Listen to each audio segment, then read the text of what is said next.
Question 30. Using Bose postulates, derive the expression for the total energy of electron in the stationary states of hydrogen atom. Niels Bohr का पहला postulate ये था कि electron move around nucleus in stationary orbits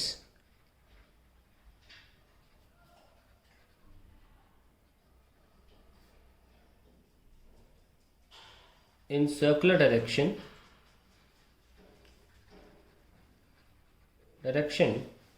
due to the electrostatic force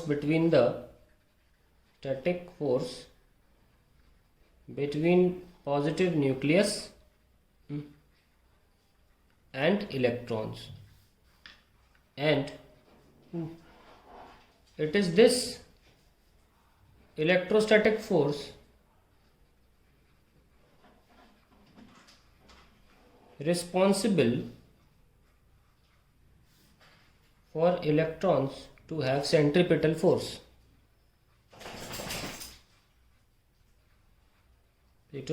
तो centripetal force जो है वो है mv²/r is only because of the, अगर हम हाइड्रोजन की बात करें तो अंदर भी चार्ज प्रोटॉन का ये और बाहर बीच इलेक्ट्रॉन का चार्ज है बाय r², तो इलेक्ट्रोस्टैटिक फोर्स कूलम वाला ये होगा. Centripetal is because of electrostatic force. है ना, का सेंट्रीपिटल किसी के कारण होता है.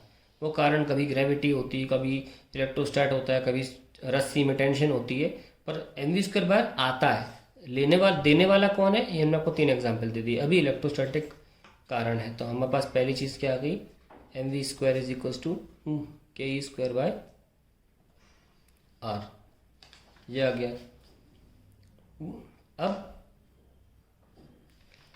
दूसरा पोस्टुलेट जो इनका था वो था कि the electrons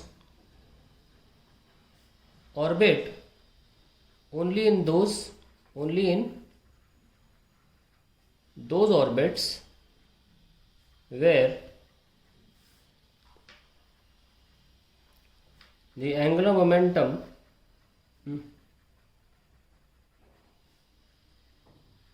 of electrons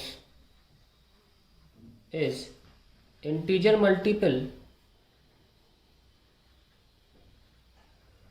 of h/2π. That means L is equals to nh/2π, और क्योंकि L होता है mvr, we get nh/2π. So we can take it from velocity here, nh/2π mr. ये सेकंड इक्वेशन और ये हमारी फर्स्ट इक्वेशन है. And then we can put it in the first, ये सेकंड और ये फर्स्ट है. We can put this in the first, m into nh/2π mr का square is equals to ke²/r. On solving we get r is equals to 1/mk nh/2π e whole square. That is what I get from this expression. Okay. ना हमें total energy निकालनी है. Total energy क्या होता है, total energy होता है kinetic energy plus potential energy. R क्यों निकाला पता लग जाएगा आपको. अभी काइनेटिक एनर्जी होता है हाफ mv², और टोटल और पोटेंशियल एनर्जी होता है ke - e/r. यस और नो, पन्ना पलटते हैं. तो total energy is mv²/2 - ke²/r, ये होता है. हम अभी mv² निकाल चुके हैं, ke²/r वहाँ रिप्लेस कर दीजिए. तो ये वजह थी कुछ लिखने की, -ke²/r. Now we have ke²/2r minus ke²/r. I'll get minus का ke²/2r. That is total energy. और हमको यहाँ पे टोटल एनर्जी में r लिखना ही पड़ेगा. ये लिख लिया, ठीक है. तो इसमें हम r को पुट करके फिर सॉल्व करेंगे 1/mk, और फिर हमारा आंसर आ जाएगा. तो ये 3-4 स्टेप करने पड़ते हैं, ठीक है. nh/2π का होल स्क्वायर. एक बात का ध्यान रखें कि इसको सॉल्व करने से अच्छा है आप एक और तरीका भी डायरेक्ट लिख सकते हैं, एग्जाम में टाइम बचेगा. अल्टीमेटली सब जानते हैं कि कंजर्वेटिव फील्ड में टोटल एनर्जी काइनेटिक एनर्जी का एक्सप्रेशन सेम आता है, वैल्यू सेम आती है. तो इसको ऐसे ही रहने दो, दिमाग में सॉल्व करके टोटल एनर्जी डायरेक्टली लिख सकते हैं। कैसे? क्योंकि टोटल एनर्जी और काइनेटिक एनर्जी सेम आती हैं, जो कि सामने लिखी है आपकी। काइनेटिक एनर्जी क्या है? Half m v square. आप सीधा एक्सप्रेशन लिख सकते हो। कैसे? ध्यान से लिखना, m/2 वी स्क्वायर को लिखना है, वी रटना पड़ेगा आपको। मैं वी रटवा देता हूँ। वी जो है वो होता है ke 2πe/nh, ये आता है वी। बस इसका स्क्वायर करके लिख दो, इसको रीअरेंज नहीं करना पड़ेगा आपको, गलतियाँ हो सकती है रीअरेंजिंग में। इसका स्क्वायर करके लिख दो ke 2πe/nh, ये हो गया ख़त्म। आप सोच रहे होंगे आपने के को मल्टीप्लाई क्यों नहीं किया? क्योंकि मैंने भी ऐसे ही याद किया हुआ है। तो कैसे? कहाँ गया अपना रेडियस? क्या है अपना रेडियस? निकल के क्या आता है?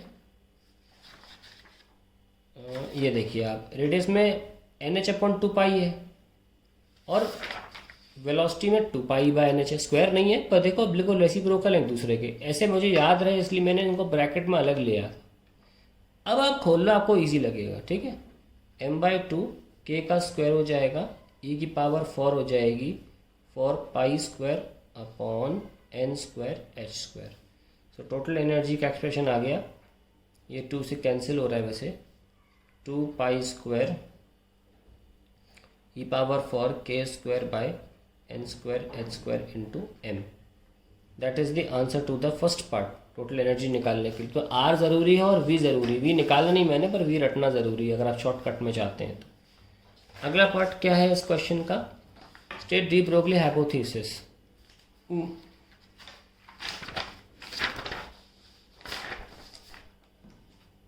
B part, de Broglie stated that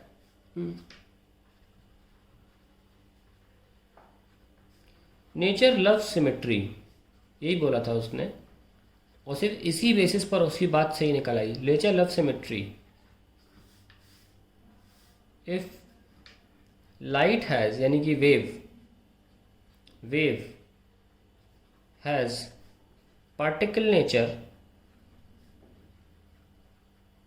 and wave nature, यानी कि दोनों नेचर हैं, and wave nature, a particle must also possess dual nature. A particle must also possess dual nature.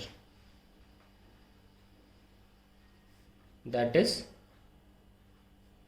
a particle तो particle है ही। A particle must have wave property.